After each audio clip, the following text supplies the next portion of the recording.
With me a very special friend, Sunil Nayak, who also is a tax expert and an economist. We've just heard the speech of the interim finance minister, Mr. Piyush Goyal, on the interim budget he presented. Was it really an interim budget? What was the direction of the budget? And was it a budget which suits a government which is expected to be in power till only the new elections, and they will decide who's going to be in power?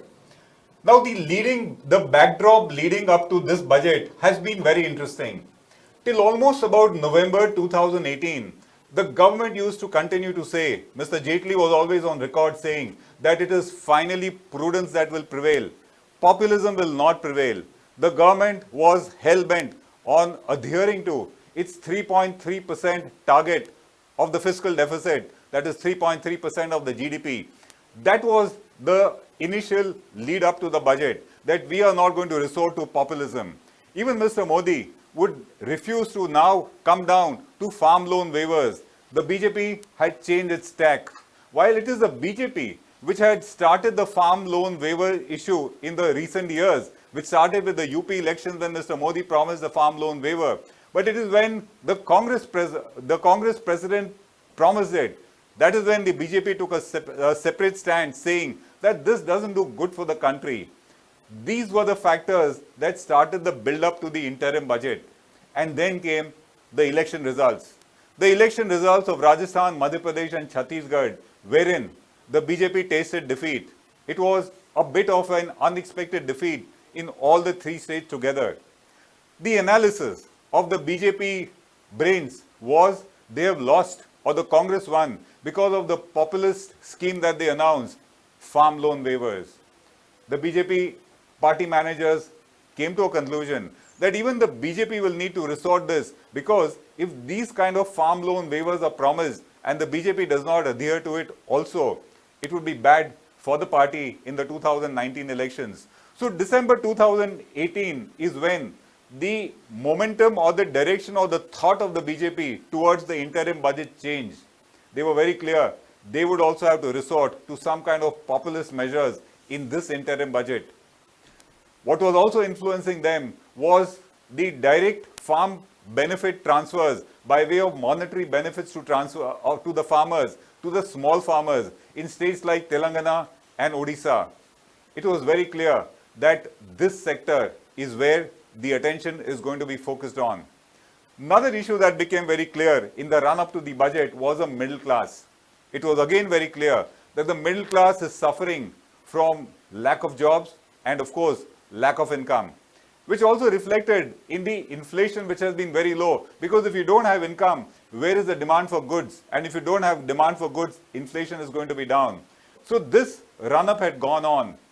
At this point of time, the Congress party, sensing that the interim budget would be more like an election manifesto of the BJP, started murmuring objections. Their stand was an interim budget cannot come out with major policy initiatives, because according to them, the interim budget by convention is only meant to be a vote on account. The vote on account is needed because statutorily, this government is allowed to raise taxes and meet government payments only up to 31st March 2019. You need the government's receipts and expenditure to be authorized for the next 4 months, because the earliest when the new government will come out with a budget and the economic survey is going to be July 2019. And so, as per the Congress managers, you should not come out with a full-fledged interim budget. It should be only a vote on account, which is what the Congress was saying, that the interim budget should only be a financial statement. No pre-poll SOPs can be given. But while the Congress was pushing for something like this, its president, Mr. Rahul Gandhi, was on a pre-poll SOP spree. He was on a Jumla spree. He had already announced that if the Congress comes to power, they will waive farm loans. There will be a waiver across the board all over India, which economic managers or economists thought would cost the country over 3.5 lakh crores. The question is, where was the money? Then came his next preemptive, I would call it a political surgical strike. Addressing a public rally in Raipur a few days ago, he announced that if the Congress comes to power, they will come up with a minimum income program wherein every rural and urban poor, The specifics of the scheme that he sought to announce were not clear. It seemed to be on the spur of the moment, but he announced a minimum income guarantee program. And that was meant to combat what was perceived to be Narendra Modi's major announcement on the cards, which is universal basic income scheme. So, Mr. Rahul Gandhi announced yet another political jumla, a minimum income guarantee scheme. Even though Congress did not know where would the funds come from, nothing concrete was on the table. It was only a preemptive strike. And that led to the next direction of the interim budget. Even the BJP needed to counter it with all kinds of goodies being distributed to preempt Rahul Gandhi's move of promising all kinds of goodies without even knowing what would be the impact of such goodies, unfunded goodies on the country. Even though Congress leaders said they didn't know where is the money going to come from for a scheme like this, which their president had promised. But the pressure was on the BJP to come out now with a populist budget. Mr. Arun Jaitley also changed tack. While for quite some time he was saying that we are going to come out with a budget which is not populist, he started making murmurs to say what cannot wait will not wait and measures will be announced. So to us, it was very evident that all sections of society needed to be pacified or assuaged by the Modi government to combat the jumlas which were being thrown one after the other by Mr. Rahul Gandhi. And then we have the interim budget. The interim budget which has been announced by Mr. Piyush Goyal comes out with all these jumlas, with all these goodies being now given across the board to every section of society. And this is what is the hallmark of the budget today. Goodies being distributed. Sunil, what do you think about the entire budget before we get into the specifics? What is the tone of the budget according to you? And why such extensive goodies being distributed? See, this is basically an election budget, as simple as that. And as you rightly said, it is going to, it is an exercise to counter what Rahul Gandhi has been promising to the people at large. He is promising the moon to the people, and BJP had to come with something like that, that we are also ready to promise the moon to you. The basic issue here is that this government will be in power for next only 2 months, right? And so they have got a right to take a decision about the next 2 months. How can you take a decision for a period which is beyond your government rule? That is the basic presumption. They have laid out a vision up to 2030. Exactly. So that's the basic issue. See, the speech, if you analyze the speech, it was in 2 stages. First, it talked about the achievement of this government, right? Everything is absolutely hunky-dory and we have done an excellent job. That is point number 1. The performance vis-a-vis the promises was not discussed at all. So that was the first thing. Because normally we expect that the finance minister touches upon those issues also wherein they have performed to the best of their abilities and to meet the expectations of the people, which is a question mark here, point number 1. Point number 2 is that to lay down a roadmap is fine, but to commit expenditure for the next 5 years or 10 years is something which is not expected in an interim budget. So, Sunil, what you are trying to point out is what the Congress would say, that convention says that an interim budget must be honored only in terms of a vote on account. Correct. But experts also say, it's worth pointing to our viewers, that in terms of the Indian constitution, nothing stops a government from presenting a full budget. And this budget, even though it's called an interim budget, from the kind of measures that got announced across the board, was not an interim budget in spirit. Would you agree on this? It was absolutely a full-fledged budget. It was not an interim budget at all. It covered all the aspects of the economy. It distributed goodies to everybody in the economy, whether it was the middle class, the farmers, the scheduled caste, the scheduled tribe, and everybody. So it is cannot be termed as a vote on account at all, even not an interim budget. It is a full-fledged budget given by the government to the people at large. But you know, here is a bit of a distinguishing factor, Sunil. If you look at Rahul Gandhi's statement of saying that I will come with a minimum income guarantee scheme, nobody knew what was the outlay. The minimum amount that would have costed as per their own estimates was something like 6 lakhs crores. Other experts said it could be upwards of 12 lakh crores. The sources of money were just not known. And we also did not, in fact, even the Congress was on record saying that our president has made a statement. We don't know where the money is, but paisa aa jayega. Okay. So that was a grandiose announcement. Beyond, I mean, even then you had to actually look carefully to count the number of zeros in the announcement. If you look at the goodies that have come here, which we'll discuss later, they are still moderate. In the sense, for example, one of the goodies that has come, which we'll announce later, is the PM Kisan scheme. Yeah. Mr. Piyush Goyal says that the outlay for it would be 75,000 crores a year. That is still a moderate number. And because of that, he claims confidently that next year's fiscal deficit will not exceed 3.1%. Correct. How do you react to the moderation of the BJP in the jumlas? No. It is if you want to compare this issue with the past, that the government scheme of Ayushman Yojana, right? There's no provision made. They said we'll get the money will come, right? If you see the numbers vis-a-vis the 50 crore number that the government is talking about, the present number of the beneficiaries is running to some few lakhs. Right. So, which means that the government is announcing a scheme, but the performance vis-a-vis the projections there is some gap there is some disconnect there, which has to be matched. So, if you analyze that performance to all these goodies being distributed, we don't know how far it will be successful. As you rightly said about the farmers, that we are going to credit some money in their account, right? The farmers are expecting basically a minimum support price to be implemented in spirit, which is not happening right now. Every day practically you see agitations going on in the streets for onions and for potatoes and all that stuff, right? And people are committing suicide. So the issue has to be addressed there. Issue has not been addressed at that level, but you are giving some sort of a goodie to somebody, and which is not going to help him for the rest of his life. 6,000 rupees a year is a very small amount of money in today's parlance. Well, I think that 6,000 rupees a year figure that came has inspiration from Telangana Raitu Bandhu Right. and Odisha Kalia scheme. Correct. And of course, the method is also similar. Direct money to the account transfer. of the Correct. farmer. Yes. They also come to a limit that we'll discuss later. But the fact remains is that 6,000 rupees a year to the farmer. Are we really insulting the farmer? Yes, we are. Absolutely, yes. Because see, on one hand, we are seeing the farmers committing suicide there. And as against that, 6,000 rupees in today's parlance is a very small amount of money, which is not at all going to help the farmer's cause or going to support the family. This looks more like a sort of a goodie being distributed across the board without any much of a calculation done before that. And I don't think this is going to help the farmer in a very big way. The farmer will feel actually insulted in the process that you are trying to give me something which is not going to address my problem at all. So let's discuss the first goodie. Yeah. The first goodie is called the PM Kisan Yojana. It is meant for small farmers who have got a farm below up to an area of 2.5 hectares, which translates roughly into 5 acres, if I were to believe. Up to that, a farmer gets 6,000 rupees a year.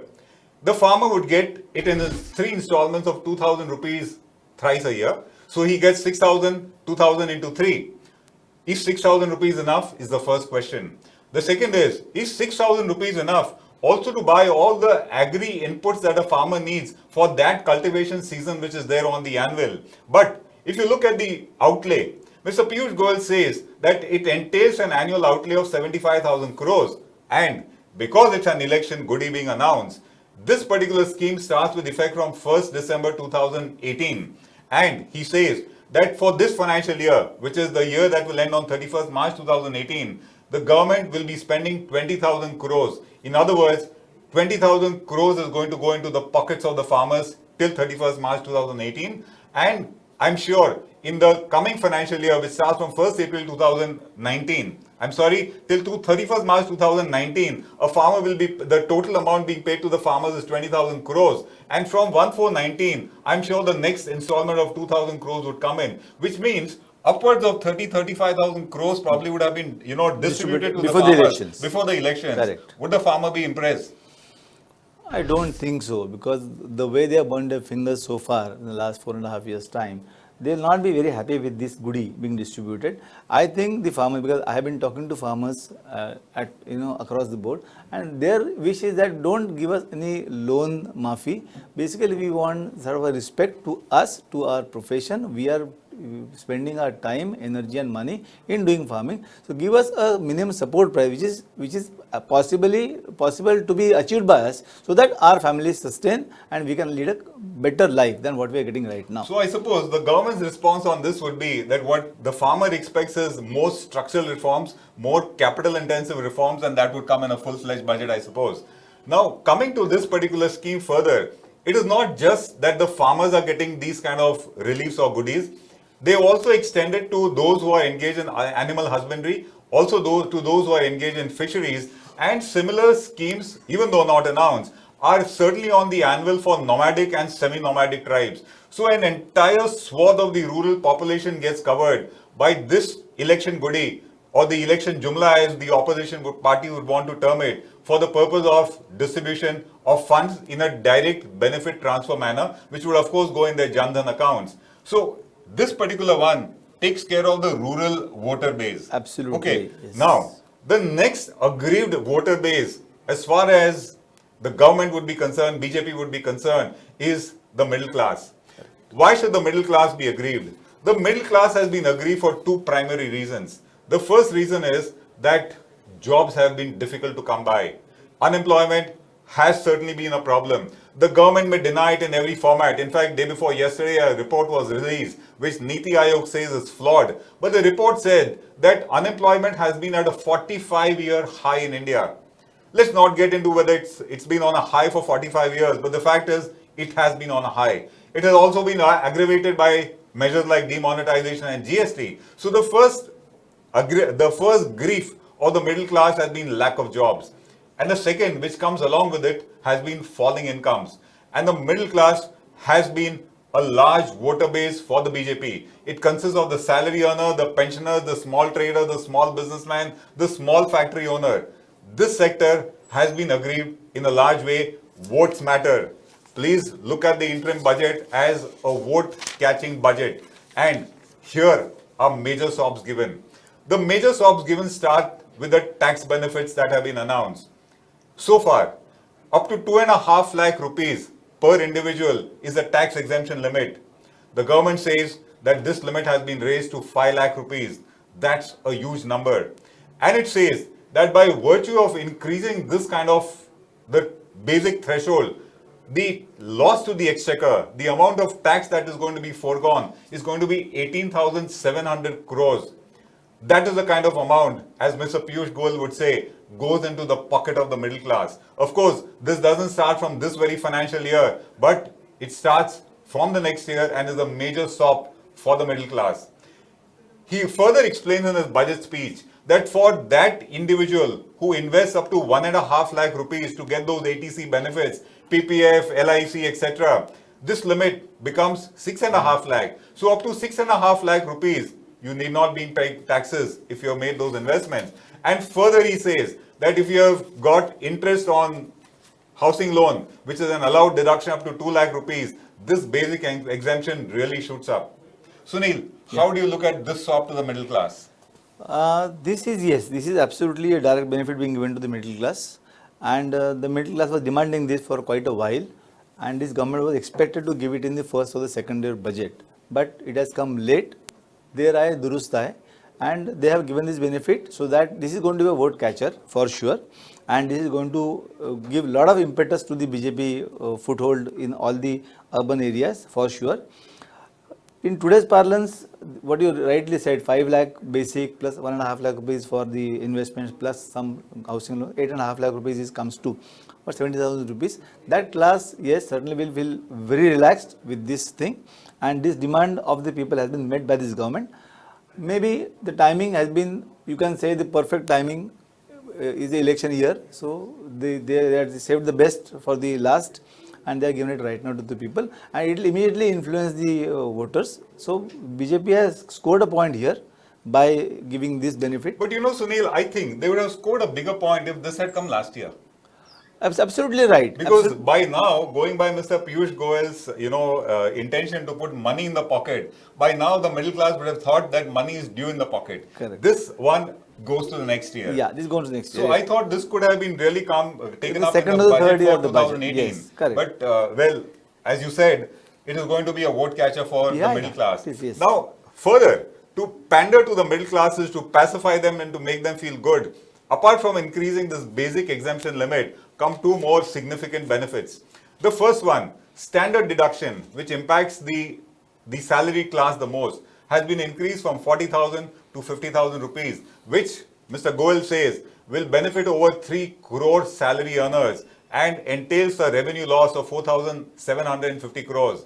That's another direct benefit going. And Another one that he gives, which the middle class is going to really love, which is going to be the pensioners and the salary earners in particular, is with respect to deduction of tax at source.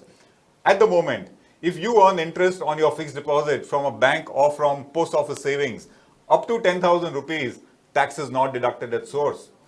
That amount has now been increased to 40,000. The threshold gets increased to 40,000 such that for a pensioner or for a salary earner, the interest that he gets from bank FDs, which is a popular source of income for them, up to 40,000, no tax being deducted. In other words, they don't need to file returns to seek refunds, and that's a direct cash flow benefit to this sector. Sunil, how do you react to this benefit, especially from the angle of pensioners? Yeah. See, pensioner will be very happy about the whole thing because, as you rightly said, this interest thing has been increased to 40,000 rupees. Standard has been increased to 50,000 rupees. Rent threshold also has been increased from 180 to 240. So these three things are going to benefit the senior citizens, the pensioners, and they will be out of the tax ambit now.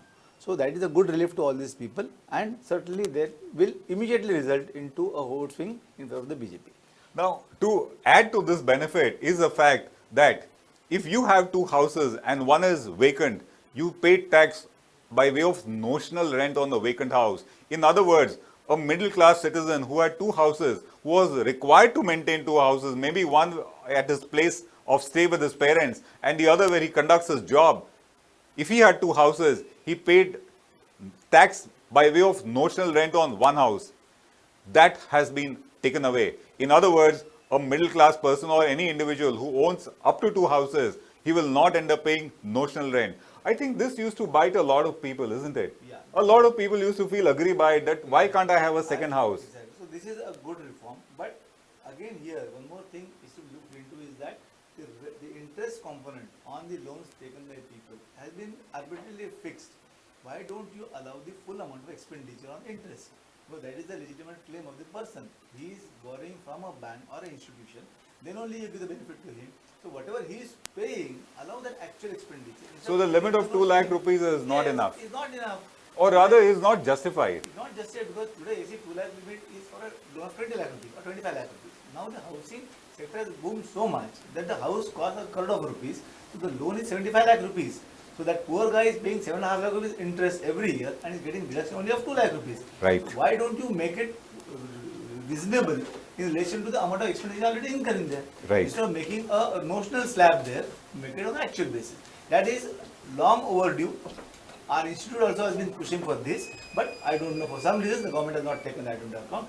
This is a good thing because the notional rent will go away now, so people can think about buying second house or maintaining a second house. So instead of doing the adjustment of having a third party holding all that nonsense, it's better that the government gives this to you. Second thing, again a good thing about the capital gain scheme. Yes. They are given a 54 is a good thing because this is a real life situation. When I sell my house, I have got 2 kids, I want to buy 2 houses. The government allows me only investment in 1 house. Now they have changed it to make it into 2 houses. So that is a very good practical thing that the government has done. So let us not call it a jumla, let us call it as a real life situation addressed by the government in the interest of the people. So we should give credit for this to the present government that they have understood the problem of the middle class and the retired people and given them a benefit here which was again long overdue. So Sunil, if I have to, put it this way, while something like, this PM Kisan Yojana is more like a jumla, it also adds to the fiscal deficit very directly. It also, results in schemes which we don't know whether they are being properly administered. Those questions always remain. But as far as the middle class is concerned, I think the relief was overdue. You would agree on this. And this relief that is being given is also very tangible and direct. You may be a pensioner. You are earning interest on bank FD.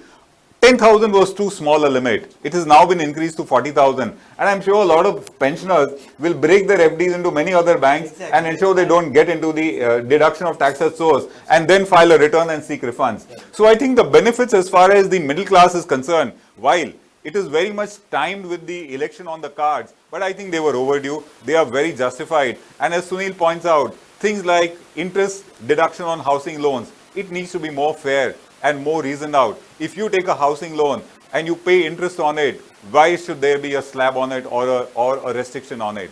Coming further, as far as the tax reliefs are concerned, the real estate sector has got a relief. and it has got relief on two counts. First is to do with affordable housing. The affordable housing exemption, which was there in the section 80 IBA, that was to expire for those projects which are approved only till 31st March 2019. That has been extended to those projects who are approved till 31st March 2020. That means affordable housing investment will continue. Finally, the middle class benefits, because if there is a continued supply of affordable houses, the buyers are finally the middle class. Incidentally, the builders will benefit because they get a tax holiday. Another benefit that the builder gets is the fact that unsold houses, if a builder had unsold inventory, he had to pay notional rent tax if the inventory was not sold till about a year. Till then, it was exempt. Thereafter, he paid it. This exemption tenure has been extended to 2 years. I think, Sunil, this will do good to the real estate sector. Exactly, yes. It needs more shops. It's in the dumps. At least this will help. The builders are not paying, tax on the inventory which is not getting sold. It's not their fault. It's the market which determines. Right. How do you look at it? So see here, if you treat all this as a bunch, as a bouquet, then yes, real estate is benefited. Plus he has made a mention about GST reduction. That GST council will look into that. If that also comes in, it can be a benefit. So all in all, affordable housing boost to that sector. Certainly yes. Exempts that date has been extended by 1 more year. So no more projects can get themselves registered under that scheme. Second good thing, interest benefit is still there, being continued. So overall, yes, second house not being taxed, again an advantage. So you can think about buying a second house. Even the capital gains also can be invested in that. So all in all, this government means business as far as the real estate is concerned. Though the results may come after a longer period of time. The real estate at present is in coma. So they want immediate injection to be delivered to them so that there is some sort of infusion of funds there and the crisis is over. To that extent, I feel honestly that much amount of impetus has not been given so far. Could have been done a bit better than this so that immediately they would have shown results. I suppose in the main budget that should come, something like this would come in. The problem is about 31st March 2019, that is around the corner. The NPAs of the builders are really devastated. So that has to be addressed somewhere. Some sort of a benefit or some sort of a solution should have been found out in this budget so that that industry which generates the maximum employment after agriculture gets some impetus and gets revival, which may not happen with these measures. Right. So we discussed two sectors of goodies. One was PM Kisan and the second was the middle class. And of course, along with it came the real estate sector. A couple of more major reliefs that have been announced. As we pointed out, goodies are being distributed across the board to all sections of society. If it was farmers, it included those in animal husbandry and fisheries. It also included nomadic and semi-nomadic tribes. Now we come to a big announcement. A kind of a social security scheme has been announced. And what is the scheme? For those workers in the unorganized sector, and Mr. Piyush Goyal says they are 42 crore in number. So 42 crore workers in the unorganized sector, they include household help, they include even factory workers, they include rickshawalas, taxiwalas, all kinds of workers who earn up to 15,000 rupees per month. For those workers comes a social security scheme by way of pension. The scheme broadly says that those who earn up to 15,000 a month must deposit 100 rupees a month in a pension account.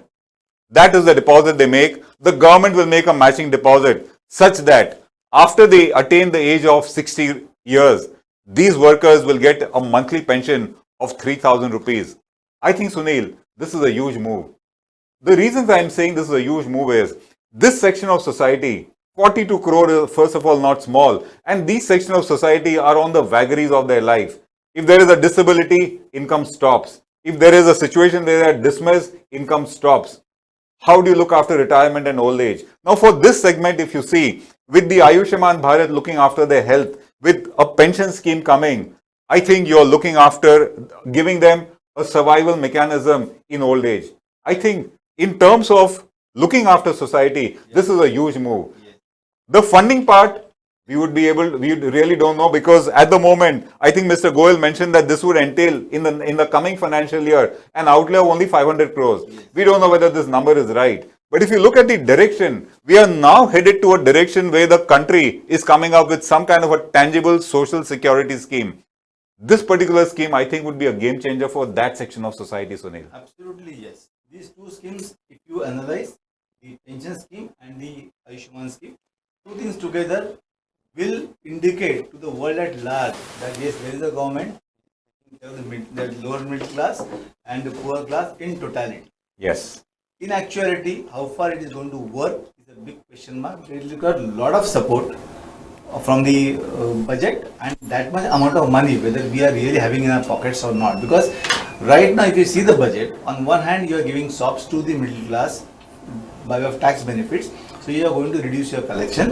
On the other hand, you are increasing the outlay by promising new schemes to the people. So how you are going to manage that? And that too, you are saying you are going to contain the fiscal deficit to 3.1%, 3.2%. If that is the target, the numbers, I don't know how they are going to come, because there is a big question mark which has not been addressed so far.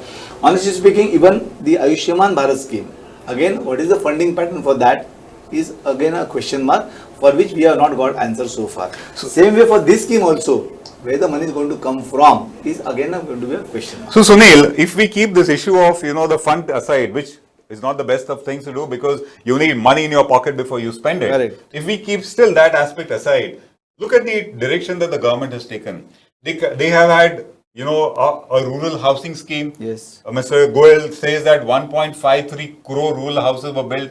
They've had a sanitation scheme where they are saying virtually every village is now without defecation in the open. Correct, yes. Electricity has been provided to every household possible. Right. Then you have a national pension scheme. They have been covering the EPFO in a more and more bigger way. ESIC has been extended and correct. now you have a scheme directed for the unorganized workers. Yes. I think, if presuming that we had the money, of course this comes with a big if. If you look at the GST collections, a major revenue earner, they have not been on the target. But if the money was there, I think India is heading towards distribution, or let me not use the word distribution, looking after these sections of society which otherwise are downtrodden or to the vagaries of their fate. Yes. I think that's a major turn of governance that is taking place. Correct. And I don't think any political party in future would be able to undo it.